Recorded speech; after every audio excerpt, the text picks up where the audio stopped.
Muhterem Müslümanlar, huzurlu cemaat, emniyet vaat eden bir cemaat, ahlak-ı âliye ile mütehallik olan cemaattir. Cemaatimizde Kur'an adına gördüğümüz bu türlü arızalar aynı zamanda huzuru da alıp götürücü, itminanı da alıp götürücü, saadeti de alıp götürücü, emniyeti de alıp götürücü mahiyettedir. Evvela cemiyetimizin bir kısım ahlak adına eraciften temizlenmesi, Cenab-ı Hakk'ın övdüğü, methettiği ve Kur'an ile bize ferman ettiği ahlak ile mütehallik olması lazımdır. Bu ahlakla mütehallik bir cemaat, yerde gökteki cemaatin misalidir. Bu Allah'ın yeryüzünde matmah-ı nazarıdır. Allah kainat nizamını o cemaat için devam ettirir. Ve böyle bir cemaat yok olduğu zaman kainatın, semaların ve arzında manası kalmayacağından ötürü Allah yıkar Celle Celaluhu.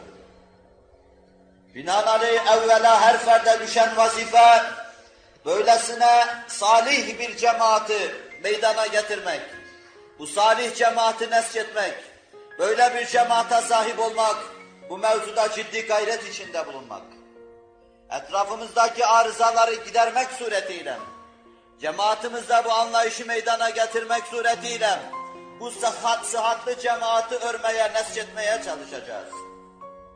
Bu bize ait vazifenin bir yönüdür. Bu vazifeyi yaparken, başkalarının kusurlarıyla uğraşmak, başkalarının kusurlarını serrişte etmek, kusurlarını halkın arasında faş etmek, vazife yapma esnasında bu bizim ifratımızın ifadesidir. İnsanımıza karşı vazife behemhal yapılacaktır. Her fert kendi insanına karşı bu türlü vazifeyi yapmakla mükelleftir.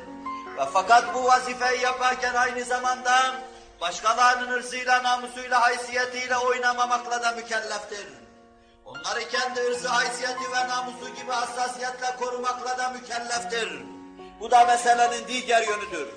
İşte bu anlayış içinde kusurların ortaya çıkmamasına dikkat ederek, şahısların mahcup olmamasına dikkat ederek, ırz ve haysiyet meselesinin paymal olmamasına dikkat ederek, Müslümanlığın haysiyetini ve Müslüman cemaatin haysiyetini korumakla mükellefiz. Buna sırat-ı müstakim ifadesi diyoruz. Bu istikamette bir anlayış diyoruz. Vazife behemhal yapılacak ama Müslümanların gizli ahvali didiştirilmeyecek ve vazifeden de dur olmayacak müminler. Seyyidina Hazreti Ömer Şam'a Ebu Cendel'e mektup yazıyor. Ebu Cendel'in bir kısım şeyler karıştırdığı şayası kulağına geliyor. Bir mümine düşen vazife ilk defa Hazreti Ömer gibi bu işi bir dinlemek. Var mı, arkası geliyor mu, hakikaten bu dedikodu bahis mevzu mu? Ve evvela dinledi, herkesi dinlediği gibi. Sa'd ibn Ebi Vakkas'ı şikayet edenleri de dinlemiştim. Selman-ı Faris'ten şikayet getirenleri de dinlemiştim. Amir İbn Said'i şikayet edenleri de dinlemişti. Ebu Cendel'den şikayet getirenleri de dinledim. Baktı ki şikayette madde ediyor. Bir iki daha oldum. Ona meseleyi faş etmeyecek şekilde şu şekilde bir name yazdım. Bismillahirrahmanirrahim. Hamim vel kitabil mübin. Hamim tenzilül kitabi minallahil azizil alim. Gâfiriz zembi ve kâbilit tevb. Şedîdil ikâbidit tavl. Sadakallahul azim. Başka bir şey de yazmadım. Hamim. O tenzili kitabın indirilmesine kasem ediyor. Onu indiren Hazreti Allah gâfirüz zembi, günahları mağfiret edendir. Kâbilit tevb, tevbeleri de kabul buyurandır. Şedîdül ikâb, azabı da çok şiddetlidir diye bir mektup yazdım. Sen şunu irtikap etmişsin, bunu işlemişsin demedin. Arkadan gelenlere sordu, dediler ki ya Ömer, ne olduğunu bilemiyoruz. Falan haftadan sonra bıçakla kesiliyor gibi huyundan kesiliverdi. Hazreti Ömer hassas hareket ediyordu. Onu bu hassasiyete sevk eden bir faktör vardı. Ben esas ona dikkatinizi çekeceğim. Meseleyi faş etmeden meseleyi önlemem. İstikamete meseleyi faş etmeden hizmet etmem. Bir gün yanındaki nedimiyle veya bir sahabiyle gezerken badiyede kulübeci içinde, üzüm müsaresi mi içer, ne biz mi içer, koruk mu içer? Yoksa hakikaten nefsine mağlup olmuş, o gece nefsine mağlup olmuş da şarap mı içer birisini görür. Gözüne kapının arasından iliştiği için hemen kapıdan içeriye dalıverir. Adam karşısında halife-i ruh-i zemini görünce, hele Hazreti Ömer gibi cemalin ve celalin kendisinden müştereken tecelli ettiği bir zatı görünce, mehabet ve mehafet karşısında iki büklüm olur. Hazreti Ömer nedir senin bu halin der.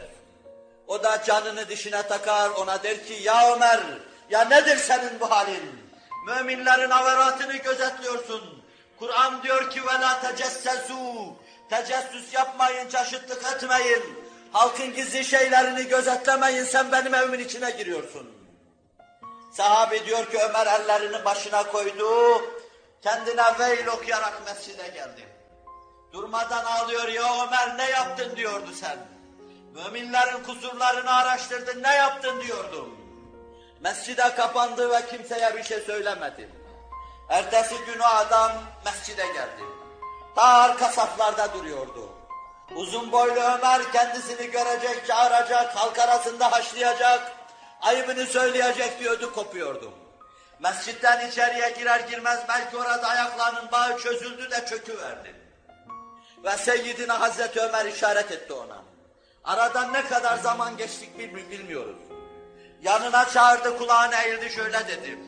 Allah'a yemin ederim ki seni gördüğüm o manzarayı vallahi kimseye haber vermedim. O da getir kulağını, ben de sana bir şey diyeyim. Ben de Allah'a yemin ederim ki sen beni gördüğün o dakikadan itibaren o zıkkımı ağzıma koymadın diyordu. Fenalıklar böylesine önleniyor. Sıhhatlı bir cemaat böylesine nesçediliyor ve örülüyor. Fakat bu arada sürçmüş ve düşmüş senleye maruz kalmış Müslümanın haysiyetinin korunmasına da dikkat ediliyordu.